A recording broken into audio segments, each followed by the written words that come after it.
Assalamu Walaikum. Hello friends, how are you?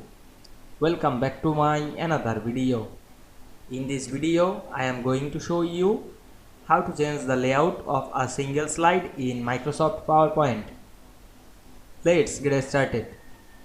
At first, you have to open a PowerPoint presentation. We can see here many slides. Now you want to change the layout of a single slide. Now I am select this single slide, then click right button on our mouse and go to the layout option. We can see here many layout. You can change the layout using this way.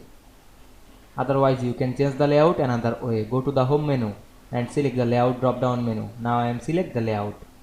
You can change another slide layout, applying the same process.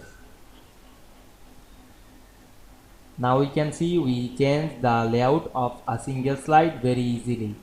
I hope you enjoyed the video. Please like, comment, share and subscribe my channel. Thanks for watching.